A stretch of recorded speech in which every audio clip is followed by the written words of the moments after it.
कल नहीं बजा। ओम नमो भगवते वासुदेवाय। ओम श्री परमात्मने नमः। श्रीमद् भगवद गीता अध्याय 2 के सेशन नंबर 9 में आज आप सभी का स्वागत है। Indus university Indian knowledge system centre for Indian studies Ahmedabad Bharatvarsh से श्लोक नंबर 22 जो हमने लास्ट टाइम सेशन नंबर 8 में लिया था, उसके बारे में हम थोड़ा 2 मिनट पुनः एक बार इसके ऊपर नजर डालते हैं। और श्लोक इस तरह से है, जो आप साथ में उच्चारण करें तो बहुत ही अच्छा है। श्लोक इस तरह से था, वासांसि जीर्णानि यथा विहाय नवानि गृह्णाति नरोपराणि तथा शरीराणि विहाय जीर्णान् नन्यानि संयाति नवानि देहि। इसका अर्थ केवल पढ़ता हूं पहले। जिस तरह से मनुष्य अपने कटे पुराने वस्त्रों को त्याग कर नए वस्त्र धारण करता है, उसी प्रकार मृत्यु होने पर आत्मा पुराने तथा व्यर्थ शरीर को त्याग कर नया शरीर धारण करता है। इसको अंग्रेजी में कहा, as a person sheds worn out garments and wears new ones, likewise at the time of death of body, the soul casts off its worn out body and enters into a new one। तो यहां से हमें यह जानने को मिला कि भगवान द्वारकाधीश भगवान श्री कृष्ण ने यहाँ पर यथा और तथा क्या कहा, यथा विहाय, और फिर क्या बोला, तथा शरीराणि विहाय, यथा जीर्णानि वासांसि विहाय, जिस तरह से विहाय यानी त्याग देता है, वासांसि जीर्णानि वासान मतलब फटे पुराने कपड़ों का त्याग कर देता है। कौन? नरोपराणी, मनुष्य। अब आप समझो नरोपराणी कहने का तात्पर्य क्या है? तात्पर्य यह है कि कपड़ा मनुष्य ही बदलता है। कोई गाय और पक्षी और सांप कपड़े नहीं बदलते। कौन कपड़ा बदलता है? मनुष्य कपड़े बदलते हैं। तो बोला ऐसे कपड़े जो पुराने हो गए। पुराने का अर्थ यहाँ क्या हुआ? पुराने हैं लेकिन अच्छे हैं तो भी वो रहेंगे, लेकिन कटे फटे पुराने कपड़े जिसका कोई उपयोग नहीं है, ये कपड़े हम त्याग देते हैं। मनुष्य क्या करता है? उसका त्याग कर देता है। तो यथा, जिस तरह से, तथा उसी प्रकार से, जब जीर्णा मतलब जब शरीर जीर्ण हो जाता है, जब शरीर किसी काम के लायक नहीं बचता है, तब विहाय, विहाय यानी उसका त्याग कर, और उसके बाद नन्यानि संयाति नवानि देहि, देहि यानी जो आत्मा है, देहि का अर्थ यहाँ पे क्या हुआ? आत्मा। तो जो आत्मा शरीर धारण कर लेता है। यहाँ पे बहुत ही महत्वपूर्ण बातें कही गई है, तो हमें समझने की आवश्यकता है। पहला, देह और देही का संबंध बताया गया है। अब आप समझो कि कपड़े का त्याग कौन करता है? हम करते हैं।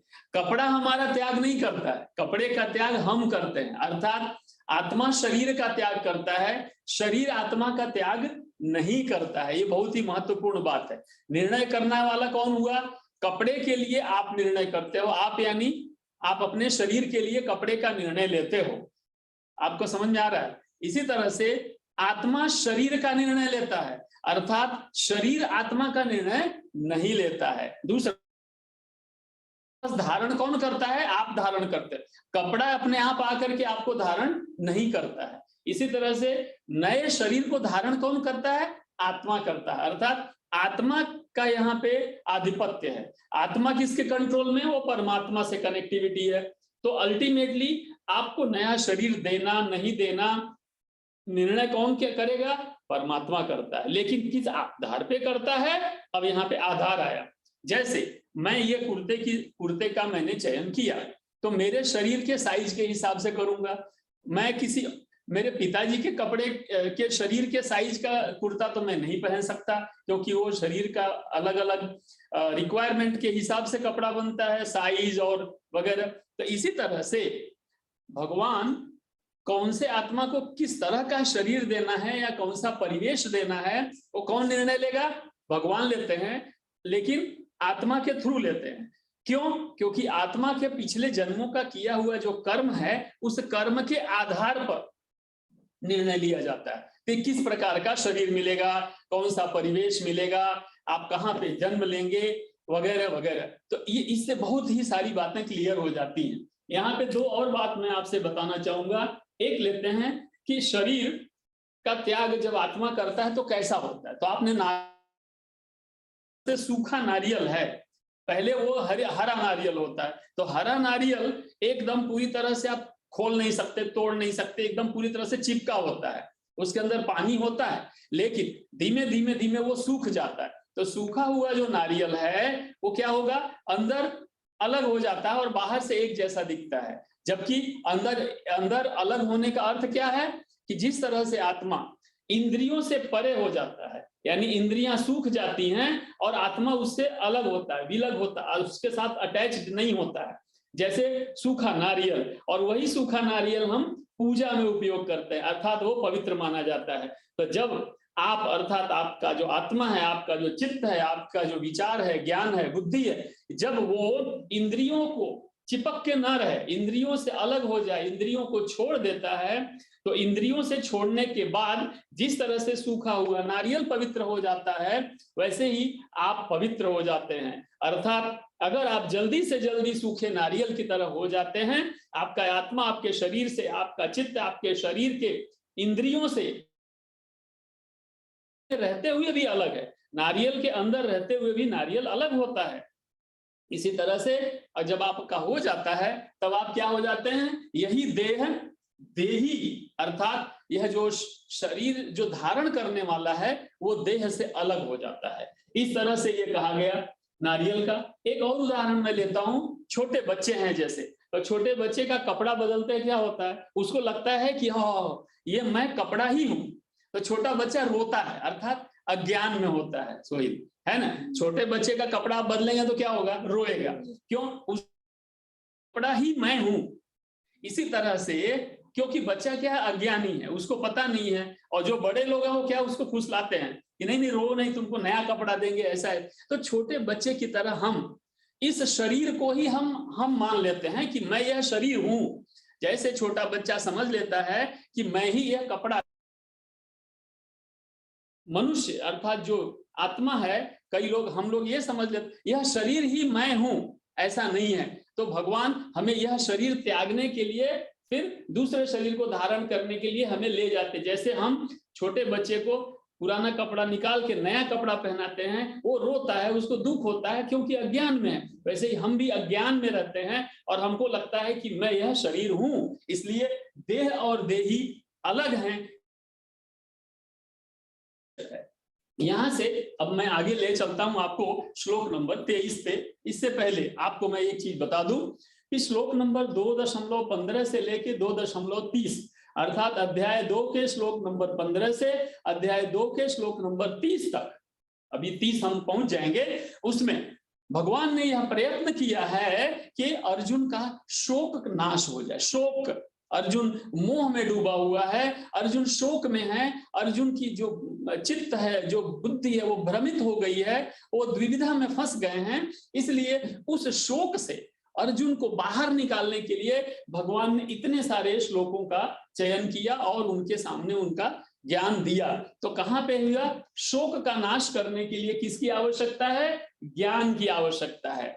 जब हम कभी दुख में हो, शोक में हो, तो हमें ज्ञानी व्यक्ति का आश्रय लेना चाहिए। वहां से हमें हमारे शोक का नाश होता है, हमारी बुद्धि जो है वो सद्बुद्धि बन जाती है, दुर्बुद्धि से सद्बुद्धि की यात्रा होती है। इसलिए श्लोक नंबर 15 से 30 तक जब भी कभी आप शोक में हो, जब भी कभी आप डिप्रेशन में हो, तो इसको आपको पढ़ना चाहिए और इसके बारे में मनन चिंतन करेंगे तो आप शोक से बाहर आ जाएंगे और ये आपके लिए रामबाण दवा का काम करेगा। इसलिए आपसे निवेदन है कि आप ये श्लोकों को बार बार कंठस्थ करें और पढ़ें। इसके बाद जब हम अगले सेशन में जाएंगे 2.30, अर्थात श्लोक नंबर 30 से लेके आगे एक्चुअली इस अध्याय में 72 श्लोक है, तो 30 श्लोक से जब आगे जाएंगे तब आप देखेंगे कि अर्जुन के भय का नाश करते हैं भगवान। भगवान ने अर्जुन को दो तरह से दिया यहाँ पे, एक उनके शोक का नाश किया और दूसरा उनके भय का नाश किया।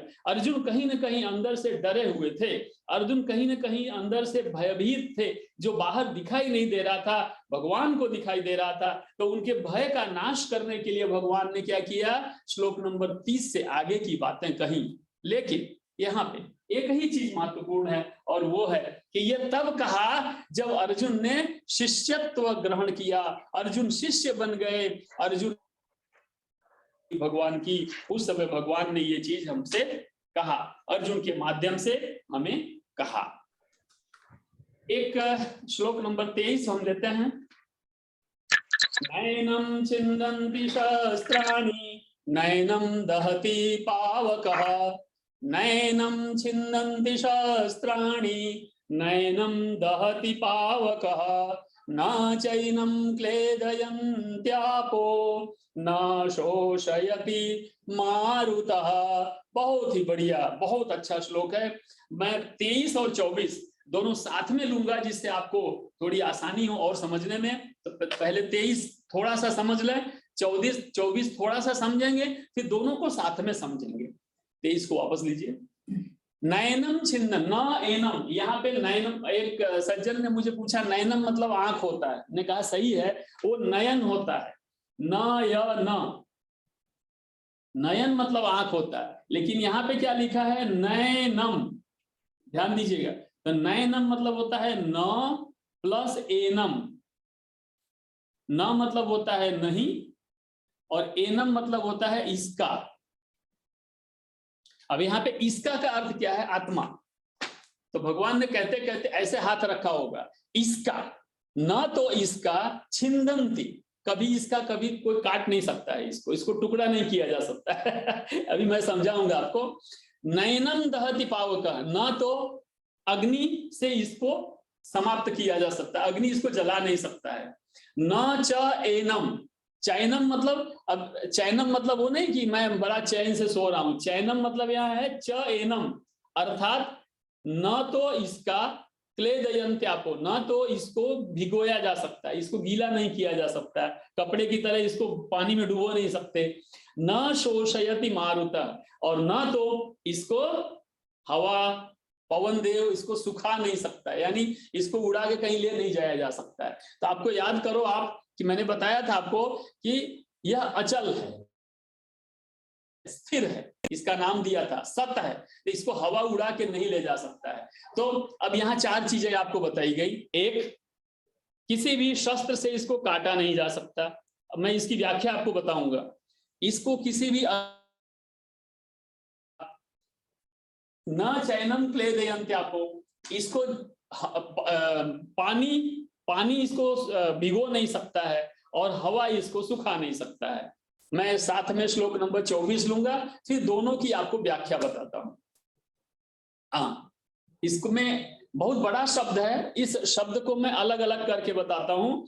अच्छेद्यः अयमादाह्यः अयम क्लेद्यः अशोष्य एव च, मैंने अलग अलग करके बताया, नीचे भी लिखा है मैंने, पढ़िएगा।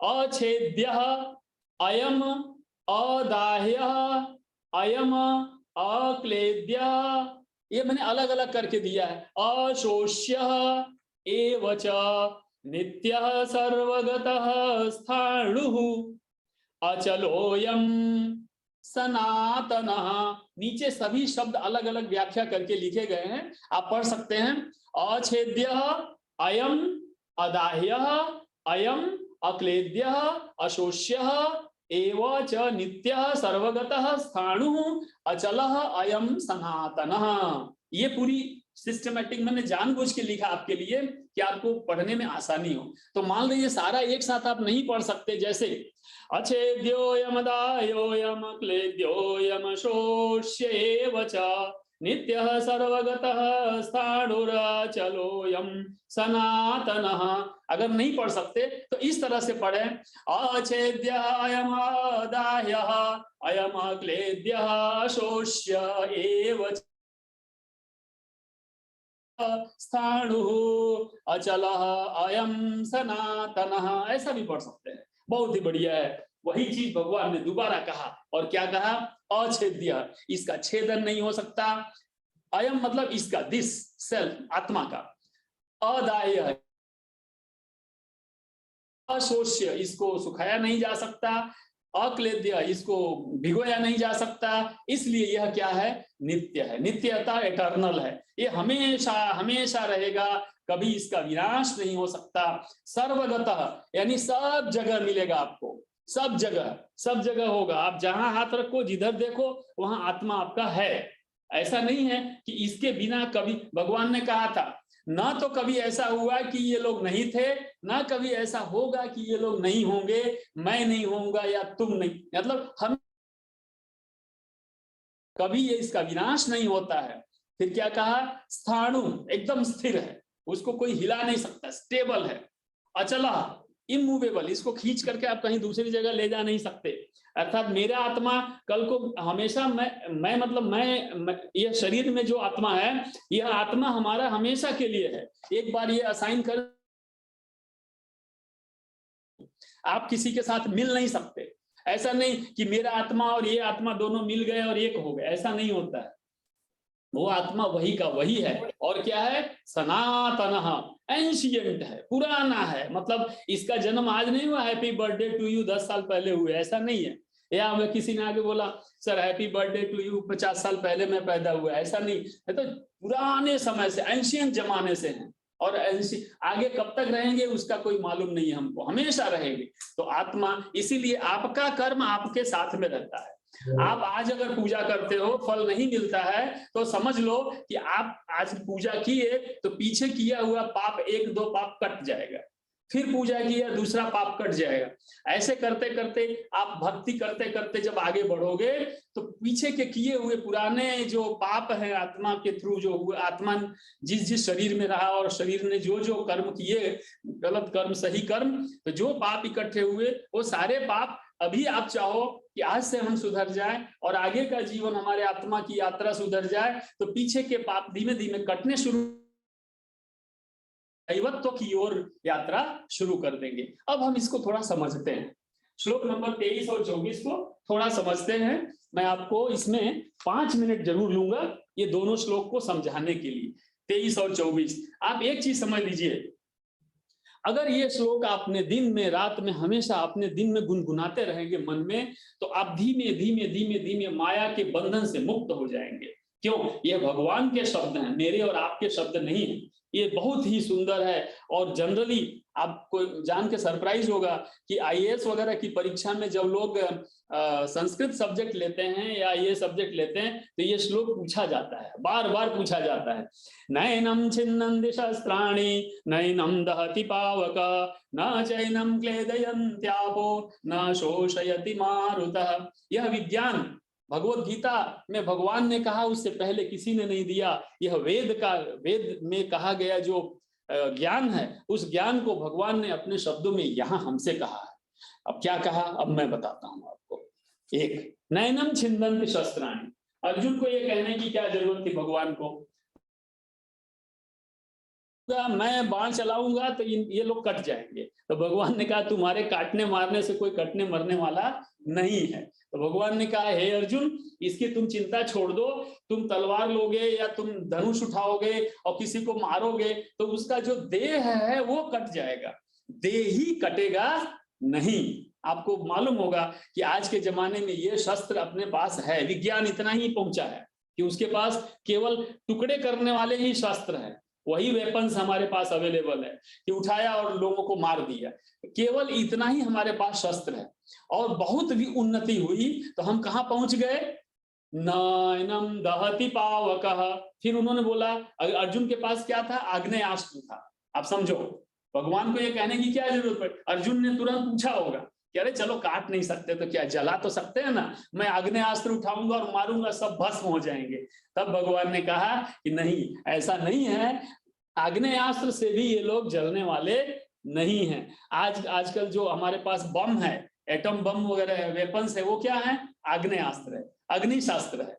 तो हम यहीं तक पहुंचे हैं अभी। लेकिन इसके आगे वाला जो शस्त्र है, वेपन है, वो आज हमारे पास नहीं है। यानी उस समय कितना एडवांस रहा होगा टेक्नोलॉजी कि था कौन सा, न ही जल के द्वारा गीला किया जा सकता, न च एनम क्लेदयन्त्यापो। फिर अर्जुन ने कहा होगा ऐसे ही भाव से, संकेत से कहा होगा, अच्छा ठीक है काट नहीं सकते, ये नहीं कर सकते, उनको मैं गीला करके डुबो तो सकता हूं, डुबो के मार दूंगा, ऐसा तो हो सकता है ना, तो भी मुझे पाप लगेगा। तो भगवान ने कहा नहीं, अर्थात उस समय उनके पास गीला करने वाला शस्त्र रहा होगा, अर्थात वो बाण चलाते और बारिश होने लगती मान लो, तो उनके पास ये शस्त्र भी था। आज इतना टेक्नोलॉजी एडवांस हो गया है, फिर भी हमारे पास ये शस्त्र आज की डेट में नहीं। तो जो लोग सुन रहे हैं उनके लिए, अगर आप साइंस एंड टेक्नोलॉजी भी इनोवेशन करना चाहते हैं तो इस तरह का इनोवेशन कर सकते हैं कि ऐसा आप बम हो गया, सब कुछ हो गया, लेकिन बारिश करने वाला कोई शस्त्र अभी तक पैदा हमने नहीं किया है, ना ही वायु इसे सुखा सकती है। अर्थात अर्जुन ने कहा होगा अच्छा ठीक है ये तीनों नहीं कर सकते, तो चलो मैं ऐसा वाहन चलाऊंगा जिससे खूब तेज हवा चलेगी और ये सब लोग जो है ना उड़ उड़ के कहीं कहीं चले जाएंगे, सूख जाएंगे, इनका सर्वनाश हो जाएगा, ऐसा भी तो हम कर सकते हैं, तो भी मुझे पाप नहीं, तुम इसकी चिंता ना करो। अर्थात उस समय ये टेक्नोलॉजी रही होगी। तो इसी चीज को अगले श्लोक में, नीचे वाला श्लोक लीजिए, भगवान ने रिपीट किया। अब यहाँ पे भगवान ने रिपीट करके क्या कहा, आत्मा का बहुत सारे लक्षण के बारे में बताया उन्होंने। आप देखिए मैंने यहाँ लिखा है, अगर आप जूम करें, 23 और 24 में आत्मा के 9 लक्षण बताए गए हैं। ठीक है, श्लोक नंबर 23 और श्लोक नंबर 24 दोनों को मिला के आत्मा के 9 लक्षण बताए गए हैं। ये 9 लक्षण मैं आपको आपके सामने बताता हूं, पढ़ के सुनाता हूं, आप ध्यान से सुनिए, अगर नोट कर सकते हैं तो नोट भी करिएगा। एक, क्या उन्होंने कहा, पहला सर्वगतः, 9 में से उसमें लिखा ही है सर्वगतः, अर्थात आत्मा जो है सब जगह विद्यमान है, इट्स ऑल परवेडिंग, ऐसा नहीं है कि एक जगह है और दूसरी जगह नहीं, सब जगह विद्यमान रहता है। तो पहला ये बताया। दूसरा अचल, आत्मा अचल है, उसको खींच के एक जगह से दूसरी जगह नहीं ले जाया जा सकता कि चलो 10 हाथी इकट्ठा किए और उसको उसमें बांध दिया और हाथी खींच के लेके चले जाएंगे, ऐसा संभव नहीं है। तीसरा स्थाणु, स्थान परिवर्तन नहीं करता है, आत्मा जो है एक जगह स्थिर है, स्थाणु, ठीक है, वो आता जाता नहीं है, ऐसा नहीं कि मैं हिल रहा हूं और वो भी हिल रहा है, वो अंदर है, वो स्थिर है, वो नहीं हिलेगा। मेरे देही के ऊपर देह के ऊपर देही डिपेंडेंट नहीं है, कपड़ा फट जाएगा लेकिन मैं नहीं फटूंगा, ऐसा कहने का अर्थ है कि देही। फिर क्या बताया नेक्स्ट, सनातन, ये सब जानना आपके लिए बहुत आवश्यक है। सनातन ये है चौथा, दैट इज एंशिएंट, अर्थात बहुत पुराना है, हमेशा के लिए है, फॉर एवर है, इसमें कोई चेंज होने की संभावना नहीं है।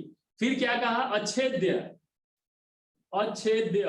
अर्थात आत्मा का छेदन नहीं किया जा सकता है, ये ऐसा नहीं कि इसको उठाओ और तलवार से काट दिया, इसको काटा नहीं जा सकता। ये इसके ऊपर मैं आपको एक बार और अभी वापस आके बात करूंगा। नेक्स्ट बताया अदाह्य, अर्थात जो आत्मा है उसको जलाया नहीं जा सकता है, ऐसा नहीं कि, तो ये भी मैं आपको अभी एक बार और बताने की कोशिश करूंगा। मुझे जितना है मालूम है, मैंने जो पढ़ा है, मैं आपसे सब कुछ शेयर कर दे रहा हूं, फिर आपको अगर कोई नया आइडिया है तो आप मुझसे शेयर करना। फिर है अक्लेद्य, अर्थात ये हो गया 1 2 3 4 5 6 7 अक्लेद्य। अशोष्य, आत्मा को सुखाया नहीं जा सकता। और 9 है नित्य, एटर्नल है। अब देखो ये आत्मा के इतने नाम बताए हैं श्लोक नंबर 23 और 24 में। क्या क्या है, सर्वगता, ऑल परवेडिंग, आत्मा सब जगह है। अचल, ये अचल है, इसको हिलाया नहीं जा सकता। स्थाणु, एक जगह स्थिर है, ऐसा नहीं कि शरीर हिला दिया और आत्मा भी तो वो स्थिर है, अस्थिर ऐसा नहीं है। यानी हम कई बार दिमाग में ऐसा नहीं सोचते कि मैं ये करूं कि ये करूं। तो भगवान ने ये क्यों कहा अर्जुन को, इसलिए कहा कि तुम जो इस समय द्विविधा में फंसे हुए हो, ये तुम्हारे आत्मा का लक्षण नहीं है, यह तुम्हारे बुद्धि का लक्षण है। बुद्धि कुबुद्धि हो सकती है, दुर्बुद्धि हो सकती है, लेकिन आत्मा कभी अपवित्र नहीं हो सकता। तो उन्होंने कहा यह स्थाणु है, सनातन है। बताया मैंने आपको, it is for ever, eternal है, हमेशा के लिए, ऑल एवर। अछेद्य, ये भी मैंने आपको बताया, इसका छेदन नहीं हो सकता। इसलिए अगर कोई ऐसा कहे आपसे, या आपके दिमाग में अगर ऐसा आता है कि मैं भगवान का अंश हूं, तो अंश का अर्थ ऐसा नहीं है कि भगवान इतने बड़े हैं और उसको काट काट के छोटा छोटा करके आत्मा बना दिया है, ऐसा नहीं है। अंश का अर्थ ये नहीं है कि एक बड़ा लकड़ी का टुकड़ा लिया और छोटे छोटे टुकड़े कर दिए और एक एक टुकड़े को आत्मा बना दिया और जो बड़ा साइज बच गया वो भगवान है। तो ये क्या है? अछेद्य, इसको काटा नहीं जा सकता। तो भगवान हमेशा रहेंगे और हमेशा से हैं भी, तो क्या कहा? अछेद्य, इसको काटा नहीं जा सकता। अब प्रश्न ये उठता है कि काटा नहीं जा सकता तो अंश कैसे हुआ? तो अंश जो है किस तरह के हुआ कि आप और आपके पिता, आप आपके पिता के अंश हैं, आपके माता पिता के अंश हैं कि नहीं है? तो क्या आपके माता पिता के शरीर को काट के आपको बनाया गया है? नहीं। इसी तरह से आत्मा जो है, आत्मा परमात्मा बहुत ही विशाल है, समुद्र की तरह, और हम बूंद की तरह है। आप समझो, आत्मा बिंदु है और परमात्मा सिंधु है? भगवान सिंधु है, परमात्मा सिंधु, आत्मा बिंदु। लेकिन बिंदु सिंधु को काट के नहीं बनाया जाता, उसका वो लक्षण है, वो लाक्षणिकता के हिसाब से हम छोटे,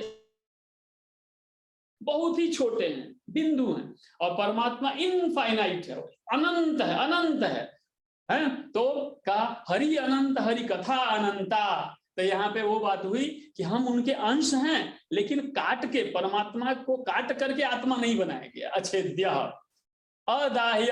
अब यहाँ पे हम फिर से कहना चाहेंगे, आप कहते हो कि सूर्य लोक पे कोई रह नहीं सकता, हम सूर्य लोक पे जा नहीं पाते, लेकिन उसका नाम ही सूर्य लोक है। सूर्य लोक का अर्थ क्या हुआ? जहां पे लोक अर्थात आत्माएं जहां रहती हैं उस जगह को लोक कहते हैं। तो सूर्य लोक, भले वहां गर्मी ज्यादा है, तो गर्मी ज्यादा है तो आत्मा को जलाया नहीं जा सकता, चाहे गर्मी कितनी भी ज्यादा क्यों ना हो। तो सूर्य लोक पे भी आत्माएं रहती हैं, भले वहां गर्मी चाहे कितनी भी हो, टेम्परेचर कितना भी हो, लेकिन क्यों? क्योंकि आत्मा को जलाया नहीं जा सकता। तो चूंकि जलाया नहीं जा सकता, इसलिए आत्मा वहां भी जाता है। तो आत्मा सूर्य लोक में भी रहता है। तो पूरे ब्रह्मांड में सब जगह, तो बारिश हो रही है तो भी आत्मा होगा, समुद्र है उसके अंदर भी होगा।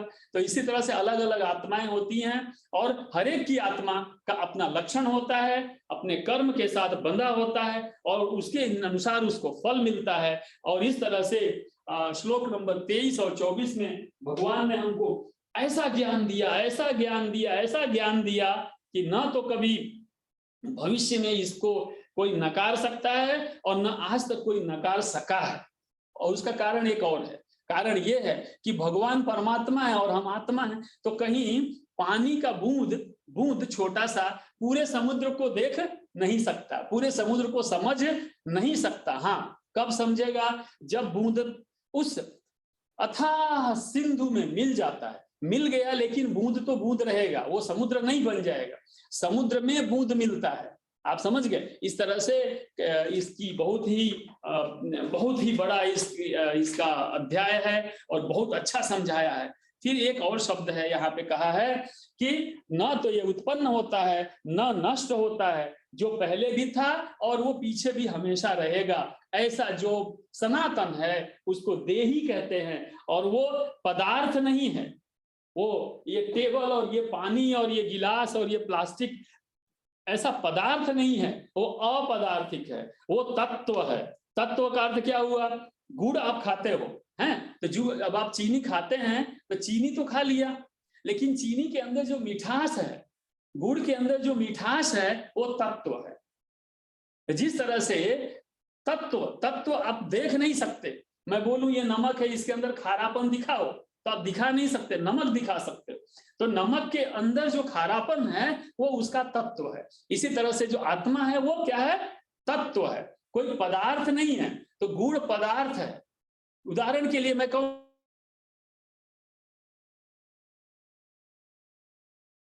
इसमें से ढूंढ के दिखाओ हरा किधर है, पीला किधर है, तो आप दिखा पाओगे? निकाल के दिखा सकते हो? शरीर को काट काट के छोटा छोटा छोटा छोटा छोटा कर दिया जाए तो क्या आत्मा आपको मिल जाएगी उसके अंदर? आप बोलोगे हाँ हाँ मुझे आत्मा मिल गई, लो ये दिखा रहा हूं, ऐसे आप दिखा पाओगे? ये संभव नहीं है, क्योंकि वो क्या है? पदार्थ नहीं है, वो तत्व है। और तत्व को तत्व से ही देखा जा सकता है, तत्व को तत्व से ही समझा जा सकता है, तत्व को तत्व ही कंट्रोल कर सकता है। इसलिए यह शरीर से आत्मा ना तो देखा जा सकता इन आंखों से, क्योंकि ये आंखें क्या है? पदार्थ है, तो इनसे देखा नहीं जा सकता। ये बुद्धि, बुद्धि किससे मिलके बनी है? 5 तत्वों से मिलके बनी है। आपका जो मन है वो किससे बना है? ये तत्वों से। तत्वों से उसको देखा नहीं जा सकता।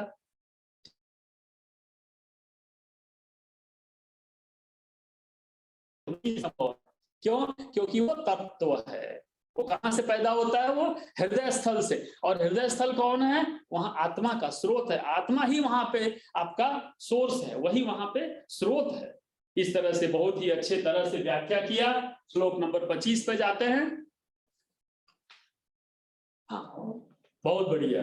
अब यहाँ पे आपको बताऊं, मैंने यहाँ लिख के रखा है श्लोक नंबर 2.25 में 3 और तत्वों की चर्चा की गई है।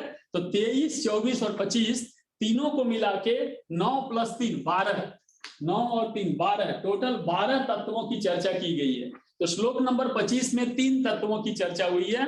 ये बहुत ही जानने जैसा है, बहुत ही मस्त है, मजेदार है, आपको जानने में मजा आएगा। तो कौन सा है? अगला है अव्यक्त। अव्यक्त।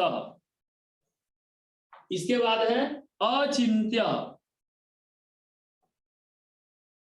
इस अविकार्य। बहुत ही बढ़िया। ये श्लोक नंबर 25 और यहां से यहां तक लेकर के श्लोक नंबर 23 और 24। अव्यक्त, अचिंत्य, अविकार्य। मैं श्लोक पढ़ता हूं। मैंने पहले भी आपसे कहा है, आज फिर से कहूंगा, जब अध्ययन करें, स्पेशली इतने बड़े की आप बात जब करें तो इसको देख करके पढ़ें। याद हो गया है तो भी आंख बंद करके नहीं पढ़ना। आप आंख बंद करके पढ़ोगे तो आपको अहंकार आएगा कि हाँ मुझे श्लोक याद हो गया है। और जैसे ही आपको मन में आएगा मैंने याद कर लिया, मैं ज्ञानी हो गया, मैं बड़ा विद्वान हो गया हूं, तो अहंकार आएगा। और जब अहंकार आएगा तो आप इसका जो तत्व है, इसका जो ज्ञान है, उसको प्राप्त नहीं कर पाओगे। आप अहंकार से ढक जाओगे। जिस तरह से हम ऊपर से कोट पहन लें तो हम ढक जाएंगे, तो बारिश भी गिरेगी तो हम भीग नहीं सकते। तो वैसे ही अहंकार आपको चारों तरफ से आच्छिन्न कर देगा और अहंकार के वजह से ज्ञान आपके अंदर प्रवेश नहीं कर पाएगा, आपको ज्ञान प्राप्त नहीं होगा। इसलिए आपसे निवेदन है कि जब भी कभी शास्त्र पढ़ें, श्लोक याद भले हो गया हो लेकिन उसको देख करके ही पढ़ें। देख के पढ़ने में आपकी कोई बेइज्जती नहीं होने वाली है। वहां ऐसा नहीं कोई कहेगा अरे अरे देखो इसको श्लोक नहीं याद है। अरे नहीं याद है, और याद नहीं होगा तो अच्छी बात है। हाँ, याद है तो भी आप अहंकार में कृपया ना पढ़ें। किसी ने चैट किया कुछ? तो श्लोक नंबर 25, श्लोक नंबर 25 क्या कहता है आप सुनिए। ये भी शब्द थोड़ा बड़ा है, लंबा है, इसलिए उसकी व्याख्या नीचे करके लिख दी गई है। क्या है?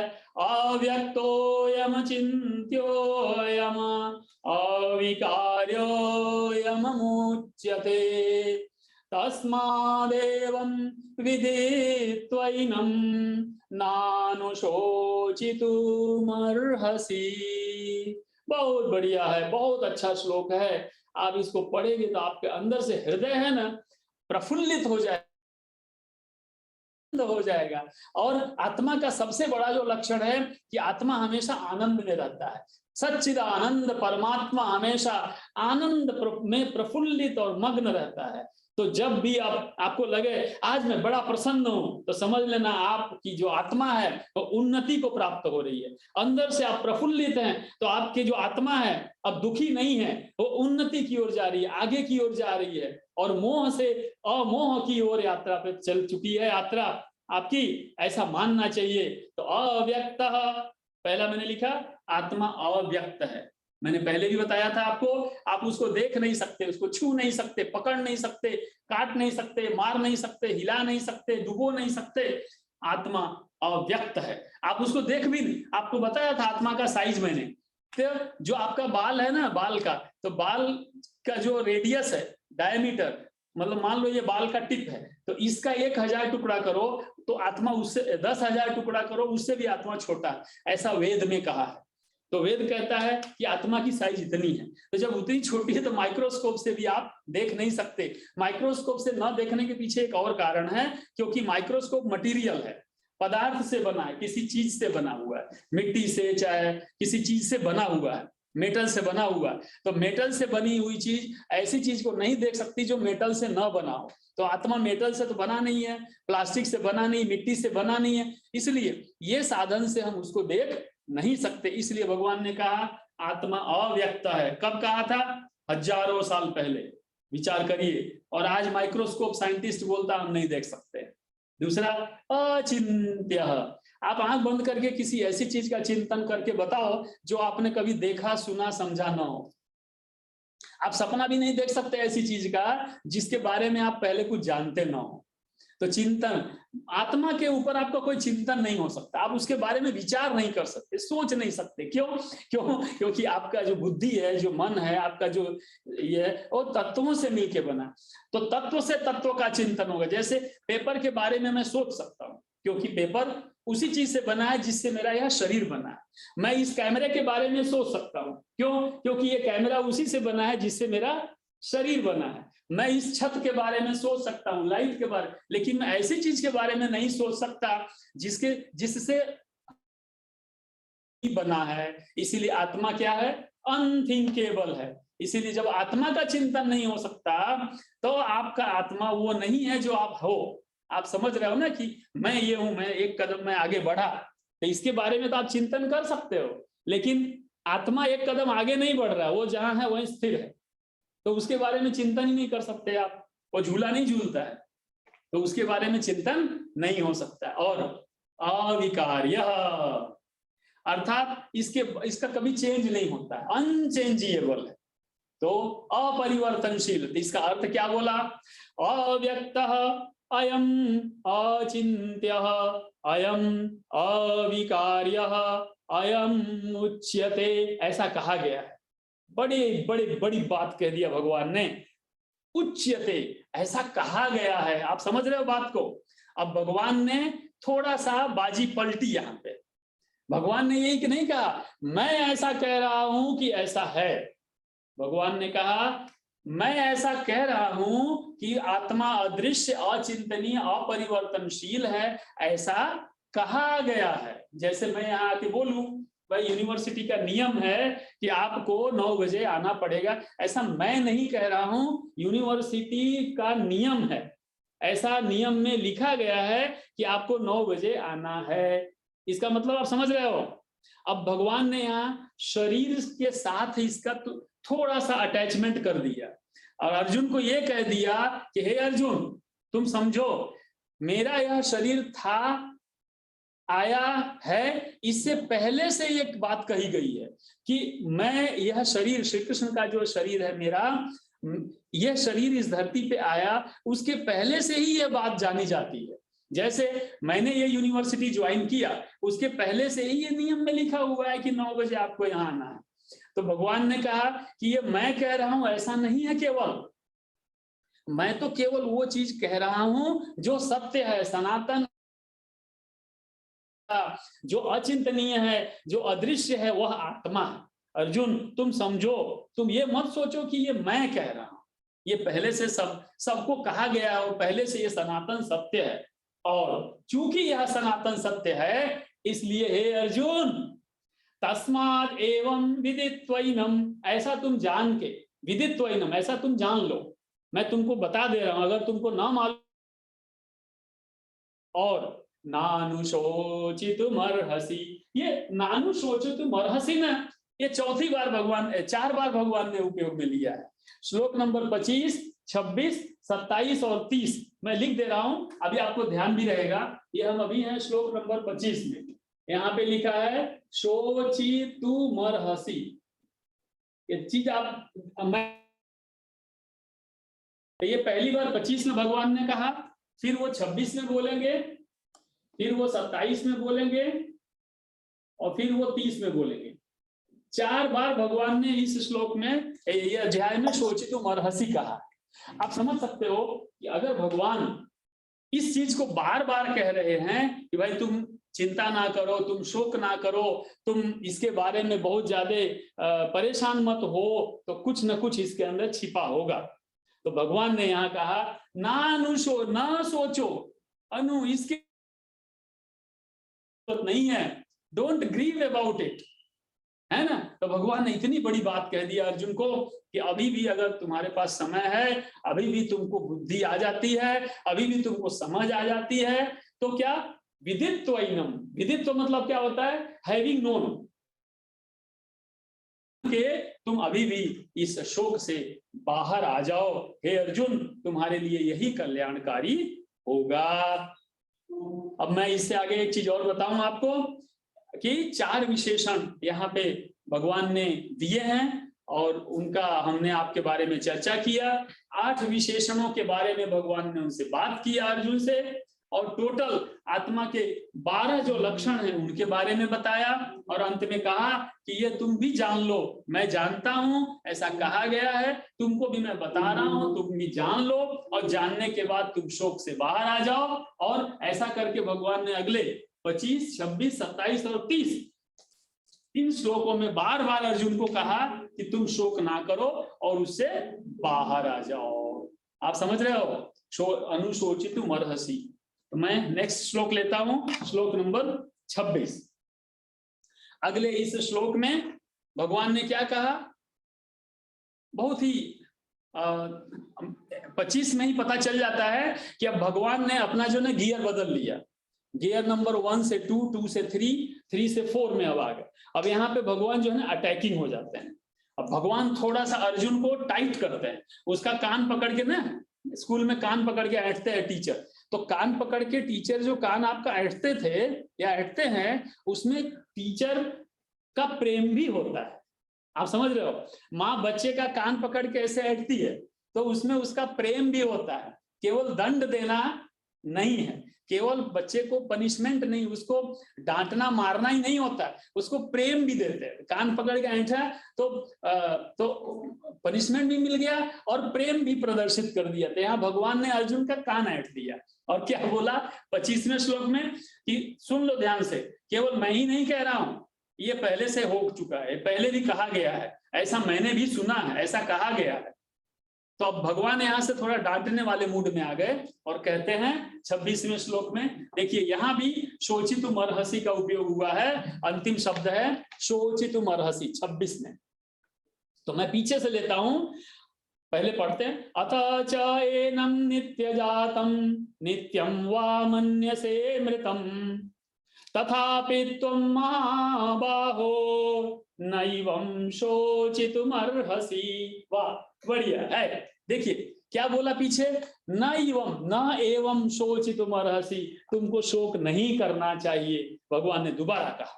अभी बात बताइए, अगर आपको कोई बार बार कोई चीज कह रहा है, आपसे बड़ा है, जिसको आप गुरु मान चुके हो, आप उसके शिष्य हो, आप क्या करोगे, आप उस चीज को मानने ही लगेंगे, आप उनकी बात को नकार नहीं सकते। इसीलिए भगवान ने बार बार कहा।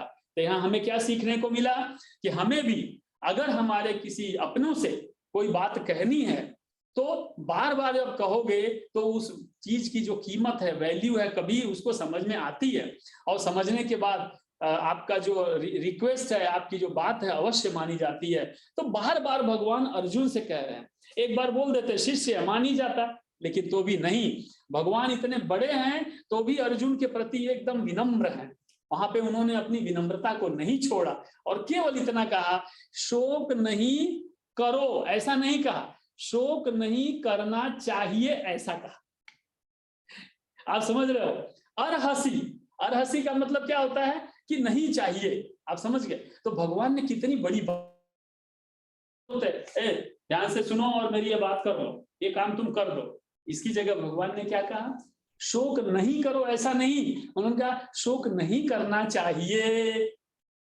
गुरु शिष्य को ऐसा कह रहे हैं, न च एनम, न तो यह नित्यम नित्य जात, यह न तो यह जन्म लेता है। अब कई लोग ऐसा बोलते हैं कि जब शरीर पैदा हुआ तो आत्मा पैदा हुआ, शरीर मर गया तो आत्मा मर गया। उसके बारे में भगवान ने यहाँ बहुत स्ट्रिक्टली कह दिया कि ऐसा नहीं होता है, शरीर नहीं है लेकिन आत्मा तब भी होगा। फिर क्या कहा, हाँ, जन्म और मृत्यु के बारे में मन्यसे मृतम। अब ये दो चीज मैं आपको और समझाने की कोशिश करूंगा कि यहाँ भगवान ने कितने सारे पीछे के श्लोकों में से अर्जुन को कभी पुकारा नहीं, यहां आके भगवान ने अर्जुन को महाबाहो कह के पुकारा है। देखिए, तथापि त्वं महाबाहो न एवं शोचितुमर्हसि, यहां आके भगवान ने अर्जुन को पुकारा। उनको लगा कि अब अर्जुन को बुलाने की जरूरत है, तो लगता है अर्जुन जो है कहीं खो गया है, तो अर्जुन को याद दिलाने के लिए कहा, हे महाबाहु। महाबाहु मतलब समझते हो, यहां तक हाथ हो, एकदम वीर योद्धा, तो बोला हे योद्धा। अब भगवान ने उसको थोड़ा चढ़ाया, उसका कान भी ऐंठा, उसको जगा दिया और बोला तुमको शोक नहीं करना चाहिए, ना तो यह आत्मा जन्म लेता है ना यह आत्मा मरता है, जन्म और मृत्यु दोनों के लिए केवल शरीर का होता है, आत्मा का ऐसा नहीं है, ऐसा तुम जान लो। और जब ये स्थिति है, जब जन्म ही नहीं होता है आत्मा का, जब मृत्यु ही नहीं होता है, तो तुम किस तरह के शोक में पड़े हो अर्जुन। हे महाबाहो, तुम शोक ना करो, तभी वही उचित है तुम्हारे लिए, ऐसा भगवान ने यहाँ पे कहा। आप एक चीज और ध्यान दीजिएगा, यहाँ पे मैं आपको बताऊंगा कि 12 दर्शन शास्त्र हैं अपने हिंदू भारतीय परंपरा में, 12 दर्शन शास्त्र हैं, उनमें से 6 ऐसे दर्शन शास्त्र हैं जिनके अंदर वैदिक प्रमाण है, और वो कहते हैं, उनके नाम क्या हैं, मीमांसा, वेदांत, न्याय, वैशेषिक, सांख्य और योग। ये 6 ऐसे वेदांत, ऐसे हमारे वैदिक प्रमाण हैं जिनमें कहा गया है कि आत्मा का जन्म नहीं होता, आत्मा का मृत्यु भी नहीं होता है। इसके बाद इनके अंदर अलग अलग शाखाएं हुई हैं, और 6 दर्शन शाखाओं के नाम है, आप सुन लीजिएगा। सब में कहा गया है कि आत्मा का जन्म नहीं है, आत्मा का मृत्यु नहीं है। और क्या क्या है वो, अद्वैतवाद, द्वैतवाद, विशिष्टाद्वैतवाद, विशुद्धाद्वैतवाद, द्वैवाद्वैतवाद, अचिंत्य भेदा भेदवाद। ये 6 ऐसे हमारे सिद्धांत हैं जिनके अंदर कहा गया है कि आत्मा का जन्म नहीं है और आत्मा का मृत्यु भी नहीं होता है। इसके बाद आपको बताऊं, अद्वैतवाद के अंदर भी कुछ और भी चर्चाएं की गई हैं जिनका नाम है दृष्टि सृष्टिवाद, विवर्तवाद, अजातवाद। ये सभी के अंदर कहा गया है कि आत्मा का जन्म और मृत्यु नहीं होता है। इसी तरह से सभी दर्शन शास्त्रों में कहा गया है कि आत्मा शाश्वत है और अपरिवर्तनशील है। तो ये सब चीजें भगवान कृष्ण का जब शरीर इस पृथ्वी पे आया उससे पहले से ये कही गई बातें हैं, जिसको भगवान ने अर्जुन तक कहा और अर्जुन को महाबाहो कह के पुकारा। फिर यहाँ पे अर्जुन को भगवान श्री कृष्ण व्याख्या करते हैं, और अब अगले श्लोक में ये क्या व्याख्या करके बताने की कोशिश करते हैं। जो भगवान कृष्ण का अपना मतलब अपना नहीं है, वो अर्जुन को, जैसे कोई छोटा बच्चा है नहीं मानता तो हम बोलते हैं ना, अच्छा ठीक है, हमको पता है कि चॉकलेट नुकसान करेगा, तो भी हम क्या करते हैं, अच्छा एक चॉकलेट लो और ये काम कर दो, क्योंकि चॉकलेट हमको पता है वो नुकसान करेगा। तो भगवान को मालूम है कि ये मैं जो कह रहा हूं थोड़ा मैं नीचे जाके बोल रहा हूं।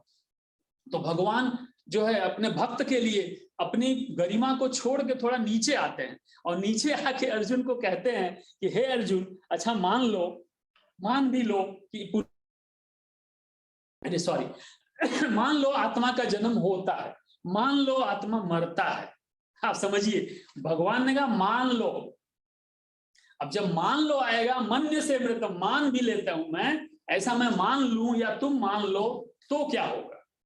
अब समझिए, ये भगवान का सिद्धांत नहीं है, ये वैदिक सिद्धांत नहीं है, लेकिन अर्जुन को समझाने के लिए थोड़ा उन्होंने अपना चेंज किया, स्टाइल चेंज किया।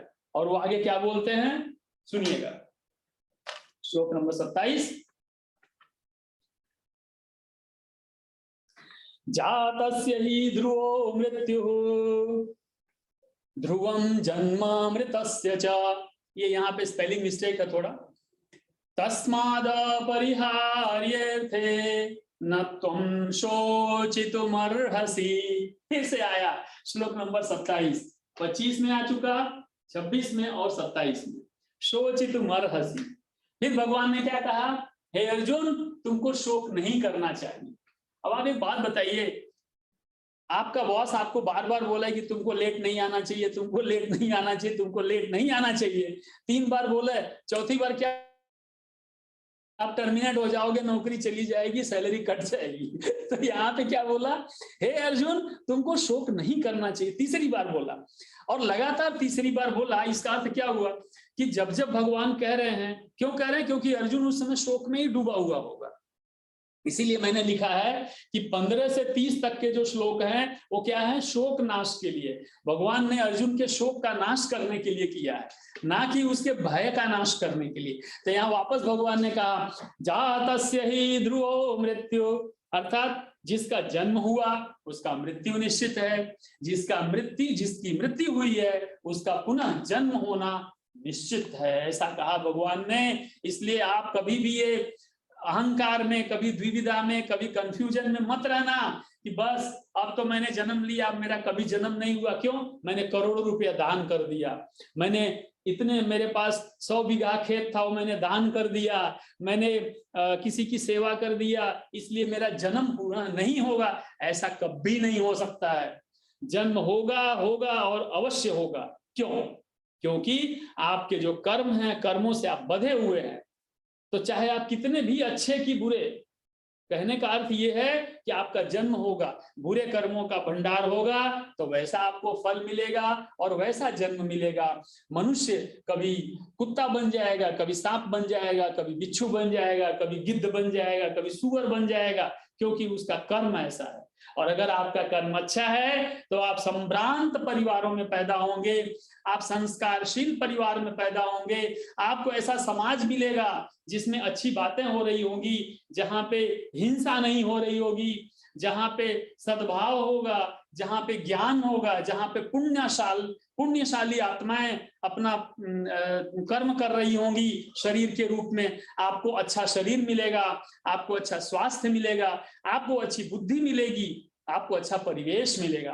तो आप जैसा कर्म करके आए हैं पीछे से, वैसा ही आपको जन्म मिलेगा और उस जन्म में उसी प्रकार के कर्म करने। आप देखे होंगे कुछ छोटे बच्चे ऐसे हैं जिनको थोड़ी सी चीज सिखाओ तुरंत समझ जाते हैं, कुछ ऐसे हैं जिनको बार बार सिखाओ नहीं समझ। तो वो उनके पिछले जन्मों के जो कर्म हैं, वो कर्मों के वजह से उनको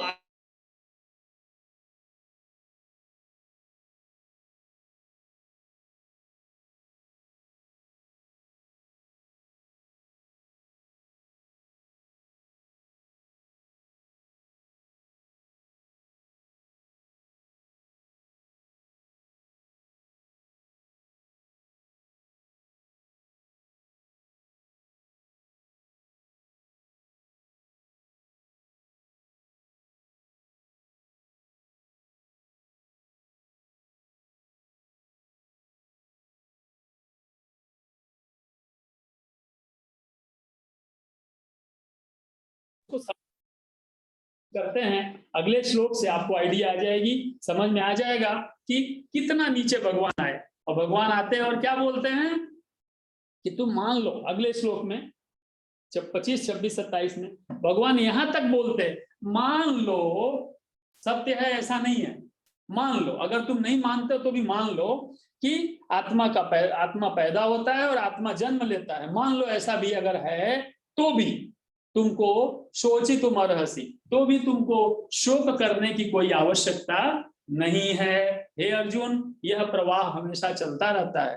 भगवान ने जो उदाहरण दिया था उसके उदाहरण के ऊपर से एक महापुरुष ने एक ऐसा उदाहरण दिया जो मैं आपके सामने प्रकट करता हूं। उन्होंने कहा है कि अगर आप रेलवे स्टेशन पे खड़े रहो, एक ट्रेन आई चली गई, दूसरी ट्रेन आई चली गई, इसका अर्थ ये नहीं है कि ट्रेन अब आएगी ही नहीं और जाएगी ही नहीं। आप आत्मा की तरह खड़े होके अचल वहां पे खड़े होके देखते रहें। जब आप देखते रहेंगे तो आपको अंदाज मिलेगा कि हाँ, आत्मा स्थिर है और शरीर जो है वो आता है और जाता रहता है। अब हम श्लोक नंबर 28 को लेते हैं, जहां पे प्रभु ने बहुत ही जबरदस्त बात कही है। वो मैं पढ़ के आपके सामने सुनाता हूं। श्लोक नंबर 28। क्या कहा भगवान ने? भगवान ने कहा अव्यक्तादीनि भूतानि, अव्यक्तादीनि भूतानि व्यक्तमध्यानि भारत। यहाँ पे भगवान ने अर्जुन का नाम लिया, हे भारत। आपने देखा श्लोक नंबर 26 में भगवान ने अर्जुन को क्या कहा? महाबाहो। कौन से श्लोक में? 26 में। तो 26 और 27 दो श्लोक भगवान ने अर्जुन को महाबाहो कह के संबोधित किया। और श्लोक नंबर 28 में आते ही 28, 29 और 30 इससे आगे भगवान उनको भारत कह के बुलाते हैं। तो अब 26 और 27 में महाबाहो कह के भगवान ने अर्जुन को संबोधित किया। ठीक है यहाँ पे। और 2.28, 29 और 30 इसमें भगवान ने अर्जुन को भारत कह के बुलाया। मतलब आप अगर किसी को प्रशंसा करके उसकी बात करें तो वो जल्दी सुने और समझेगा। तो भगवान ने अर्जुन को अर्जुन नहीं कहा, भगवान ने अर्जुन को क्या कहा? भारत। भगवान ने पहले महाबाहो कहा, हे महाबाहो तुमको शोक नहीं करना चाहिए, तुम इसके शोक करने के लायक नहीं हो, अपने आप को नीचे मत गिराओ। तो महाबाहो कह दिया। और लगा भगवान को कि अब अर्जुन थोड़ा मेरे ट्रैक पे चढ़ रहा है।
पता ही है, तुमको तो पता ही होना चाहिए।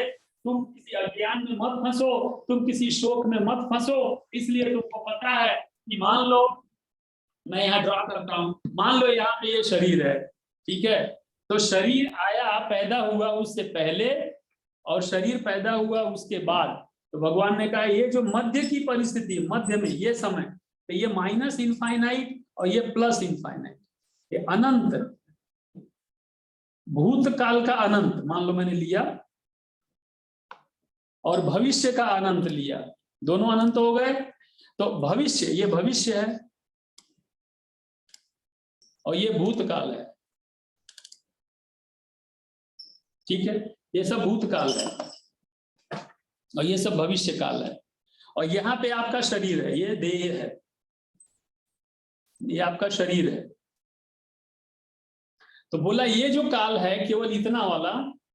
तो जब मध्यकाल, इसको भगवान ने कहा, क्या कहा? मध्यकाल। तो बोला अव्यक्तादीनि भूतानि, ये जो देह है, शरीर है, ये सब भूत है। यहाँ पे ये सब भूत हो गए। तो ये जो भूत है, ये शरीर आपका उसमें दिख रहा है ना, ये जो आपका शरीर है, ये जो भूत है, इससे पहले अव्यक्तादीनि, मैं श्लोक नंबर 28 पे हूं, 28। अव्यक्त यानी यह शरीर जब जन्म लिया तो इस जन्म के पहले, अर्थात ये वाला पीरियड जो है, ये वाला, तो अव्यक्तादीनि ये था नहीं। जैसे वेदव्यास द्विवेदी का यह शरीर, जब यह शरीर पैदा हुआ तो उससे पहले था नहीं था, अव्यक्त था। फिर क्या बोला? व्यक्त मध्यानि शरीर है, अव्यक्त निधनान्येव, जब यह शरीर का निधन हो जाएगा, इस शरीर का निधन, धन से निधन हुआ है ना। आप बहुत ही बढ़िया बात कही यहाँ पे भगवान ने, आप थोड़ा सोचोगे तो आपके दिमाग में ये बैठ जाएगा। निधनान अर्थात जिस शरीर को आप धन कहते हो, ये एक्चुअली धन है नहीं, यह धन पहले नहीं था और ये धन मृत्यु होने के बाद होगा ही नहीं।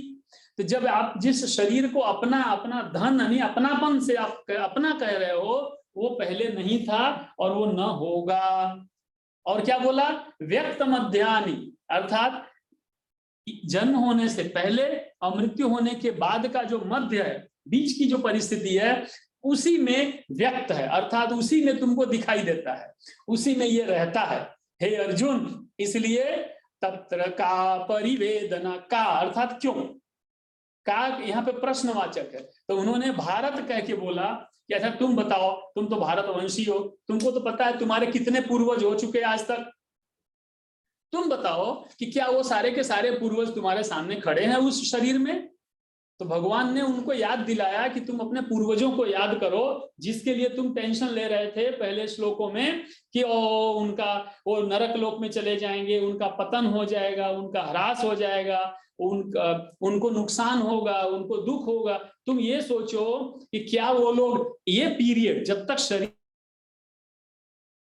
और उसके बाद हैं थे रहेंगे, ऐसा नहीं है। जब नहीं है तो तुम शोक क्यों करते हो। तत्र का परिवे देवना, इसलिए तुमको दुख लेने की जरूरत ही नहीं है, शोक करने की तुमको कोई आवश्यकता नहीं है, ऐसा भगवान ने कहा। अब यहाँ पे तीन चीजें हैं। एक, भगवान ने कहा कि शरीर को शरीरी से अलग है और शरीर अलग है। जानना और समझना, तीनों चीज यहाँ पे भगवान ने कह दिया। पहला जानना, तो जानने के लिए भगवान ने अर्जुन से कहा हे भारत तुम जानते हो क्योंकि तुमने अपने पूर्वजों के बारे में जाना, पढ़ा, समझा, सीखा हुआ है। दूसरा कहा समझना, उन्होंने कहा कि मैं कह रहा हूं कि शोक करने की आवश्यकता नहीं है, हे अर्जुन तुम समझो। पहले चीज जान लिया, फिर बोला अब तुम समझो, और फिर क्या बोला, मानना। फिर अर्जुन को कहा भगवान ने इसलिए अब तुमको यह मानना ही है कि जो मैं कह रहा हूं, जो अभी तक कहा गया है, केवल वही सत्य है, वही शाश्वत है, वही सनातन है, और उसके सिवाय और कुछ है नहीं। और वो क्या है कि देह और देही एक नहीं है। जिस शरीर को तुम धन समझते हो वो धन एक्चुअली नहीं है, ऐसा भगवान ने उनको, अर्जुन को कहा। इससे आगे हम लेते हैं श्लोक नंबर 29। अब 29 में जाने से पहले मैं आपको एक चीज और बता दूं।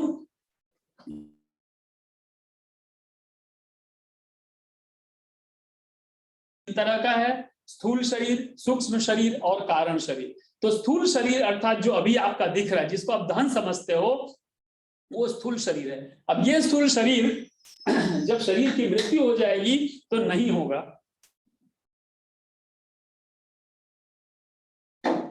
तो जो सूक्ष्म शरीर है और जो कारण शरीर है वो छोटा होता है, और वो शरीर जो है इस शरीर में से निकल जाएगा। तो जो सूक्ष्म शरीर और कारण शरीर अर्थात जिसकी वजह से हम पृथ्वी, ब्रह्मांड सब कुछ है, और सूक्ष्म शरीर यानी इस शरीर का छोटा अंश। तो होता क्या है, स्थूल शरीर पंच तत्वों से मिलकर बना हुआ, आप जानते हो, भूमि, जल, अग्नि, वायु, आकाश से मिलकर बना हुआ है। और इसके साथ में इसको अंग्रेजी में अर्थ, वाटर, एयर, ईथर और फायर बोलते हैं। तो ये जो पांच तत्वों से मिलकर बना वो स्थूल शरीर है।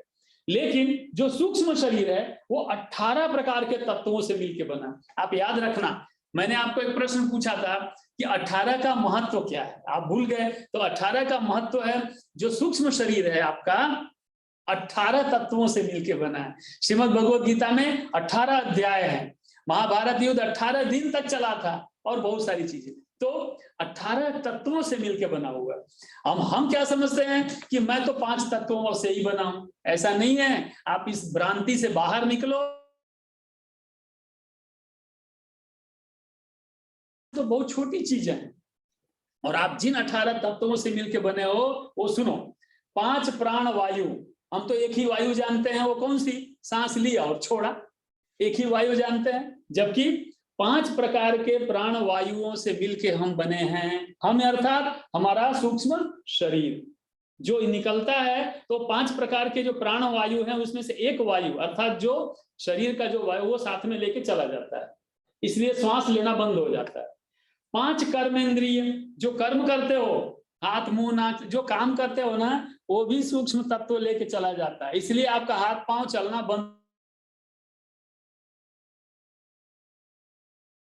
बंद हो जाते हैं। आपको कोई जलाए, मारे, काटे, पीटे, कुछ पता नहीं चलता, क्योंकि वो लेके निकल जाता है। फिर 5 ज्ञान इंद्रियां। आप बोलोगे ठीक है मेरा हाथ नहीं चल रहा है, लेकिन मेरा सेंसेशन तो चालू है, नहीं, वो भी लेके चला जाता है। वो भी 5 ज्ञान इंद्रियां हैं, उनको भी साथ में लेके चला जाता है। उदाहरण के लिए कि मैं नमक चख रहा हूं, तो चखूंगा तो नमक नमकीन लगेगा, तो ज्ञान की प्राप्ति होगी, सेंस होगा, तो वो भी वो लेके चला जाता है। इसलिए कुछ खिलाओ पिलाओ, कुछ भी करो, उसको पता नहीं चलता। तो 5 ज्ञानेंद्रियों को लेके चला गया। फिर और क्या लेके जाता है? मन। तो जो सूक्ष्म शरीर है, वो छोटा शरीर, इतना छोटा, चला जाता है। फिर मरा हुआ आदमी से आप बोलोगे यार इसका मन कितना दुखी होगा, तो मन होगा ही नहीं, तो दुखी कहां से होगा?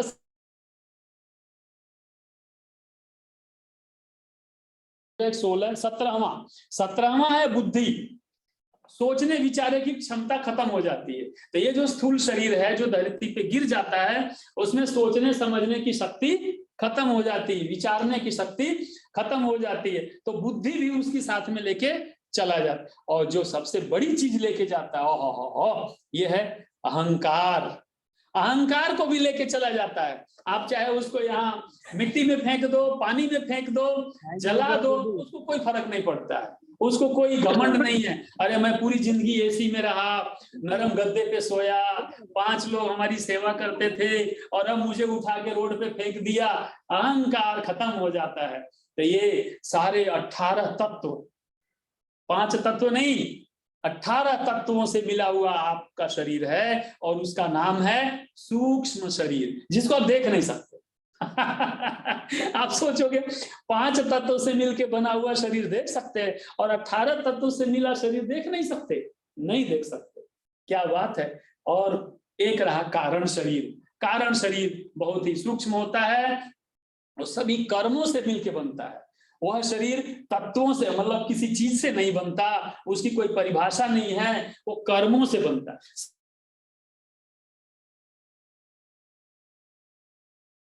कारण शरीर, तो कारण शरीर सूक्ष्म शरीर के साथ में अगले जन्म में के अगले शरीर में प्रवेश करता है, और वो पंच तत्व का शरीर। तो हुआ कैसा कि ये आपका पंच तत्व का बड़ा वाला शरीर, उसके लिए अंदर ये छोटा वाला शरीर जिसको हम सूक्ष्म शरीर, तो ये बाहर वाला 5 तत्वों से मिलके बना है, और ये 18 तत्वों से मिलके बना है, और छोटा सा है, और वो कर्मों से मिलके बना है। अगर हमने किसी को गाली दिया तो वो गाली मुझे वापस आने ही वाली, वो कर्म हुआ। अगर मैंने किसी को धोखा हुआ, अगर तो वगैरह वगैरह, अत्याचार किया, तो ये सारी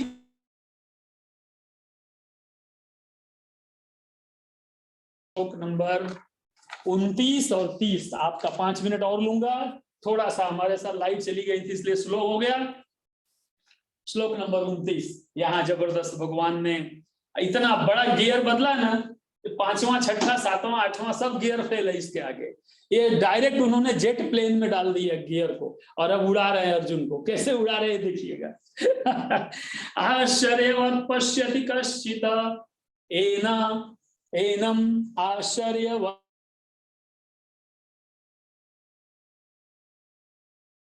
शृणोति श्रुत्वाप्येनं वेद न च एव कश्चित्। वाह, बढ़िया है। आप इसको एक बार और पढ़िएगा, समझिएगा। मैं आपको इसका अर्थ बताता हूं, बहुत ही मजेदार है ये। हम और आप रोज जीवन में इसको देखते हैं, हम और आप रोज जीवन में इसको समझते हैं, लेकिन नहीं समझते हैं। हम जानते हैं लेकिन हम नहीं जानते, हम मानते हैं लेकिन हम नहीं मानते। ये इतनी बढ़िया चीज कह दिया भगवान ने। हमारे पास है लेकिन हमको लगता है हमारे पास नहीं है, हमसे दूर है। ऐसी कौन सी चीज है? तो ये सुनिए इसको। कुछ लोग आत्मा को आश्चर्य से देख, इसे आश्चर्य से बताते हैं, कुछ लोग इसे आश्चर्य में सुनते हैं। जबकि असहित क्या है कि लोग सब जानते हुए, सुनते हुए, समझते हुए, सब कुछ करते हुए नहीं समझते हैं। अब तो ये बहुत बड़ी घटना हो गई, हमारे ऊपर बहुत बड़ा थप्पड़ है भगवान की ओर से। और हमारे लिए तो बाद की बात है, सबसे बड़ा थप्पड़ अर्जुन के लिए। अर्जुन को कह दिया, हे अर्जुन, इतनी देर से मैं बकबक किए जा रहा हूँ, इतनी देर से तुमको समझा रहा हूँ, इतनी देर से तुमको मैं इतने ज्ञान की अच्छी बातें कर रहा हूँ, तुम मेरी और आश्चर्य से ऐसे खाली देख रहे हो। समझ गए आप? भगवान ने अर्जुन को बोला, आपने फोटो देखा हो तो उसमें अर्जुन बैठे और भगवान की ओर देख रहे हैं और भगवान उनको समझा रहे। तो भगवान कह रहे अर्जुन को, तुम केवल मेरी ओर देख रहे हो आश्चर्य से। अरे ऐसा होता है, अरे ऐसा होता है, तुम आश्चर्य से देख ही रहे हो लेकिन नहीं देख रहे हो। फिर क्या बोला?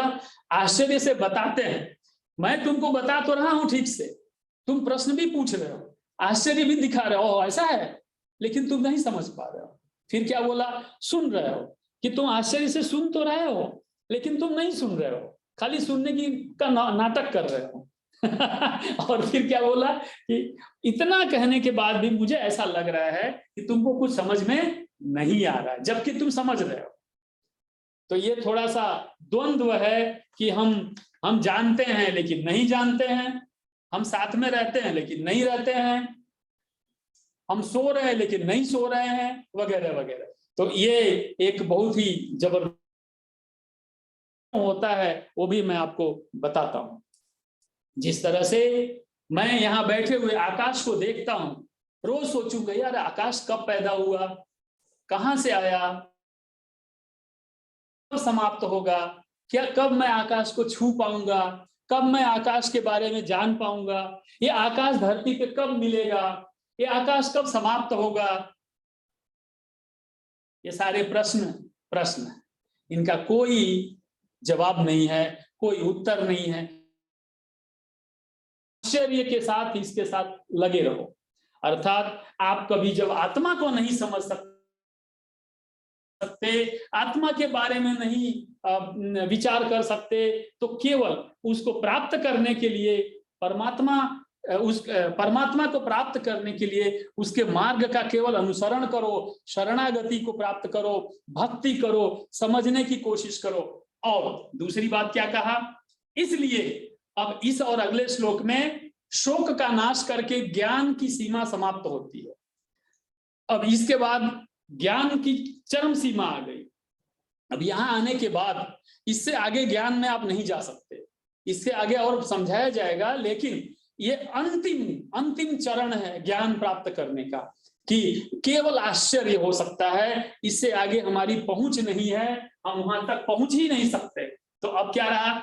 जब आपका एक्सट्रीम हो गया अंत, तब आप केवल स्वीकार कर सकते हो। तो बोला वह आश्चर्य तक पहुंच गए, अब तुमको स्वीकार करना पड़ेगा, इससे आगे अब कुछ होता नहीं है।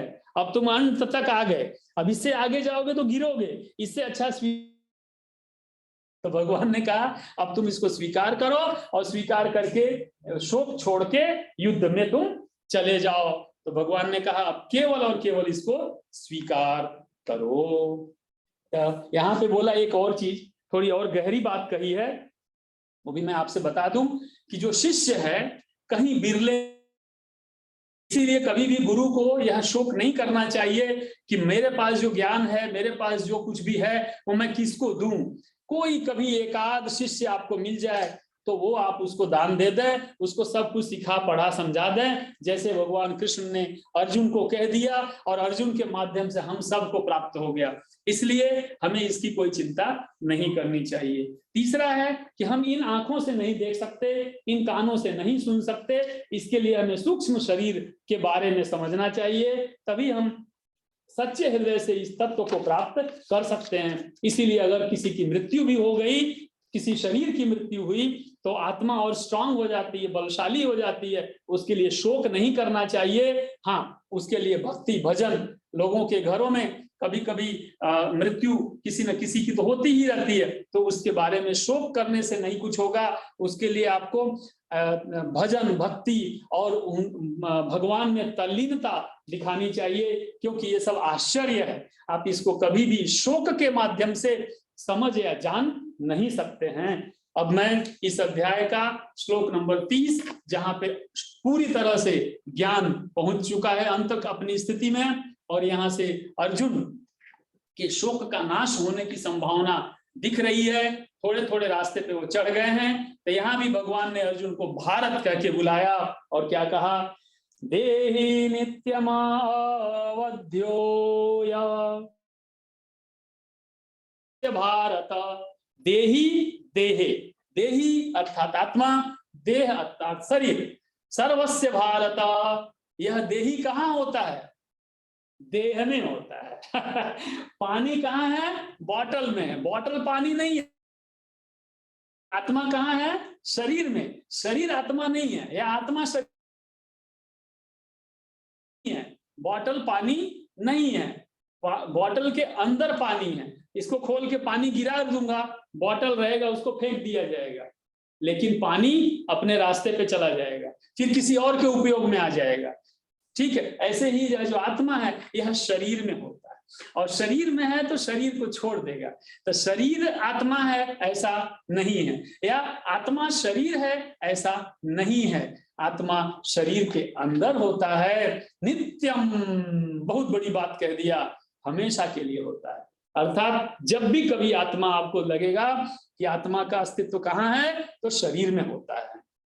और क्या है? तस्मात् सर्वाणि भूतानि न त्वं शोचितुमर्हसि, और चूंकि सभी प्राणियों के लिए यह सत्य है, इसलिए तुमको शोचितुमर्हसि। देखिए वापस भगवान ने श्लोक नंबर 30 में चौथी बार अर्जुन को कहा कि शोचितुमर्हसि, तुमको इसका शोक करने की कोई आवश्यकता नहीं है। अब यहाँ पे दो चार बातें करके भगवान ने पूरी तरह से अर्जुन को समझा दिया, और मैं भी आपको आज यहाँ पे समापन करने के पहुंच चुका हूं। कहा भगवान ने अवध्य, अवध्य मतलब जैसे मैं बोलूं कि अखाद्य, यानी ना तो अखाद्य हुआ, एक कि उसको कोई खा नहीं सकता है तो वो कर्ता हो गया, और अखाद्य यानी वस्तु के लिए है, क्योंकि वस्तु खराब हो गई है इसलिए कोई उसको खा, तो वो खाने के लायक नहीं है। दो चीजें हुई, जैसे जैसे बताऊं, ये प्लास्टिक क्या है? अखाद्य है मेरे लिए। क्यों? क्योंकि मैं प्लास्टिक खाने के योग्य नहीं हूं। कौन नहीं है? मैं नहीं हूं। अब दूसरा, मान लीजिए मैं बोलूं कि चलो ये चॉकलेट है, लेकिन ये चॉकलेट खराब हो गया, सड़ गया है, तो क्या हुआ? चॉकलेट अखाद्य हो गया है, यानी चॉकलेट को कोई नहीं खा सकता, मैं ही नहीं, कोई नहीं खा सकता। तो चॉकलेट अखाद्य हो गया क्योंकि चॉकलेट खराब हो गया, और ये प्लास्टिक है तो यह मेरे लिए अखाद्य है, अर्थात वो मेरी प्रॉब्लम है, वो इसकी प्रॉब्लम नहीं है। तो ये दो बात है। तो उसी तरह से भगवान ने यहाँ दो बात कह दिया एक साथ में। अवध्य, अवध्य का मतलब क्या हुआ कि यह जो आत्मा है ये तो अवध्य, यानी कोई इसको मार नहीं सकता है। और दूसरा, वो आत्मा का लक्षण क्या है? अवध्य, यानी वो किसी के द्वारा मारा नहीं जा सकता है। दोनों बातें यहाँ पे भगवान ने एक साथ अर्जुन को कह दिया। हे अर्जुन, नित्यम अवध्यम, अवध्य, इसको कोई मार नहीं सकता, ये नित्य है, हमेशा के लिए ही ये रहता है, इसके बारे में तुम चिंता ना करो। इस तरह से कहते कहते भगवान पहुंच जाते हैं 30वें श्लोक में। और यहाँ पे दो चीज कह के मैं भी समाप्त करता हूं। एक, ज्ञानी ज्ञान के लिए तड़पता रहता है, लेकिन ज्ञान इकट्ठा करने के बाद फिर तड़पता रहता है कि अब मैं ये ज्ञान दूं किसको। क्यों? क्योंकि उसका जो ब्रेन है ना वो फटने लगता है, इसकी सीमा है। तो इतना ज्ञान इकट्ठा कर लिया ज्ञानी, इधर से पढ़ के, उधर से सुन के, उधर से जान के, वो हमेशा प्रयत्न करता मैं किसी को दे दूं, कोई आ जाए तो मैं उसको बोल के सुना दूं, लिख के दे दूं। ज्ञान देने के लिए वो तो पहले ज्ञान लेने के लिए तड़पता है, और इकट्ठा हो गया तो ज्ञान को देने के लिए तड़पता है। तो ये 30वें श्लोक तक भगवान ने जो भी ज्ञान इकट्ठा किया था, वो इकट्ठा यानी भगवान के पास जो भी अर्जुन के लिए उपयोगी ज्ञान था वो अर्जुन को उन्होंने दे दिया, दे मारा, ले तुम अब समझ ले। अब जब यहाँ पहुंच गए तब भगवान ने दूसरा, अब अगले श्लोक में पलटी मारी, और पलटी मारी के भगवान क्या करते हैं कि अब वो भक्ति का मार्ग अपनाते हैं। कौन सा मार्ग? भक्ति का, अर्थात ज्ञान मार्ग से भक्ति का मार्ग ज्यादा अच्छा होगा, ऐसा मैं समझ सकता हूं। क्योंकि ज्ञान में कभी कभी अहंकार आ जाएगा, लेकिन भक्ति में तो हमेशा नमन, हमेशा विनम्रता, हमेशा शरणागति, हमेशा शिष्यत्व होता है। इसलिए भक्ति के मार्ग पर भगवान अर्जुन को अगले श्लोक नंबर 31 के बाद ले जाएंगे और उसको समझाएंगे